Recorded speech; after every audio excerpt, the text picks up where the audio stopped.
മനുഷ്യകുലങ്ങളെ സൃഷ്ടിച്ചതിന്റെ ഉദ്ദേശ ലക്ഷ്യം എന്ത്? ഇതറിഞ്ഞ് ആ അറിവ് അനുസരിച്ചുള്ള കർമ്മം ചെയ്താൽ ഈശ്വര തുല്യമായി തീരുവാൻ സാധിക്കും. അതാണ്. അപ്പോൾ ത്രേതാദാപരായുള്ളിലായിട്ട് ജനിച്ച് ജീവിച്ച് കടന്നുപോയ കോടാനുകൂടി ആത്മാക്കൾ നമ്മുടെ പൂർവ്വപിതാക്കന്മാരായിട്ട് മോക്ഷത്തിന് അർഹരല്ലാതെ അറിയുന്നു. എന്തുകൊണ്ട്? അവർക്ക് ഈ യാഥാർത്ഥ്യം അറിയാതെ വരികയും ഈ ലോകത്ത് അന്ന് നിരന്നായ മായാശക്തി ആ ശക്തിയുടെ അടിമത്തിൽ കിടന്ന് ആ കർമ്മപ്രവർത്തിയുടെ അവരിൽ നിശ്ചിത ആത്മാവ് കളങ്കത്തിൽപ്പെട്ടുപോയി. കളങ്കപ്പെട്ടുപോയ ആത്മാവിന് മോക്ഷത്തിന് അർഹരല്ല എന്ന് കൂടി ഞാൻ പറയുന്നു. അപ്പോൾ ഈ ആത്മാക്കളെല്ലാം പരമാത്മാവിന്റെ അംശബിന്ദുക്കളാവുന്നു. അതുകൊണ്ടാണ് ഗുരുനാമത്തിൽ മുമ്പേ ഞാൻ അറിയിച്ച് ഭഗവാൻ പറഞ്ഞ് സർവ മനുഷ്യകുലങ്ങളും ദൈവത്തിൽ നിന്നും ദൈവമായി തിരിയപ്പെട്ട ദൈവങ്ങളാവുന്നു. ആ നഷ്ടപ്പെട്ടു പോയ ദൈവത്വത്തെ വീണ്ടും അവരിൽ സ്ഥാപിക്കാൻ വേണ്ടിയാണ് ഇതിനു മുൻപ് 9 അവതാര ഗുരുക്കന്മാരായിട്ട് വന്നത് ഈശ്വരൻ തന്നെയാണ്. 9 പ്രാവശ്യം താൻ മർത്യവേഷം എടുത്ത് വന്നപ്പോൾ തന്നാർജിക്കപ്പെട്ട മനുഷ്യകുലങ്ങളിൽ കൂടി തനിക്കുണ്ടായ അനീതി അക്രമവും നിമിത്തം വന്ന ഉദ്ദേശം കൂടുതൽ വരുത്തുവാൻ സാധിച്ചില്ല. അതുകൊണ്ട് രക്ഷിക്കാൻ വന്നവരെ ഇല്ലായ്മ വരുത്തുക ചെയ്ത് മനുഷ്യകുലങ്ങൾ അത് നമ്മുടെ അവതാര ഗുരുക്കന്മാരെ കുറിച്ച് പഠിക്കുമ്പോൾ ബോധ്യം വരും. അക്കാരണത്താൽ ഈ ലോകത്ത് വീണ്ടും അരാജകത്വം വർദ്ധിച്ച് തന്റെ ഉദ്ദേശ ലക്ഷ്യം എന്ന് പറയുന്നത് തനിക്ക് മഹത്വവും ഭാഗ്യവും സ്വസ്ഥത 3 കൂട്ടം കാര്യം വേണം.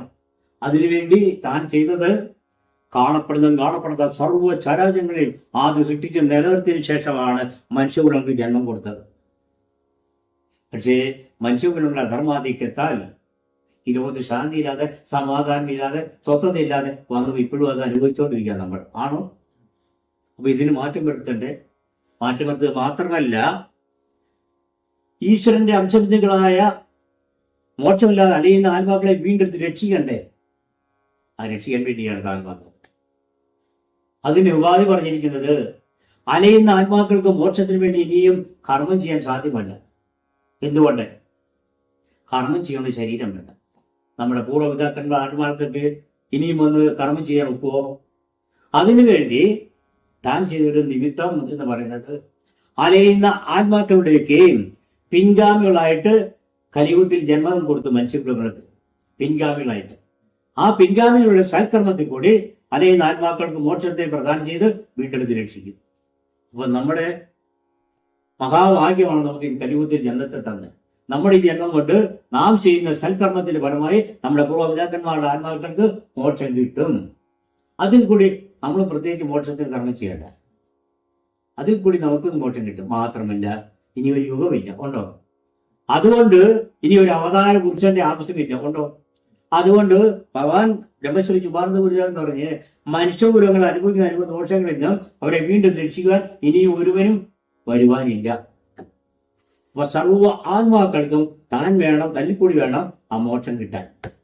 അതുകൊണ്ട് ഇനി ഒരു അവതാര ഗുരു ഇല്ലാത്തതുകൊണ്ട് ഇനി യുഗമില്ലാത്തതുകൊണ്ട് ഈ കലിയുഗത്തിൽ വേണം സർവ്വ ആത്മാക്കൾക്കും മോക്ഷത്തെ പ്രദാനം ചെയ്യാൻ.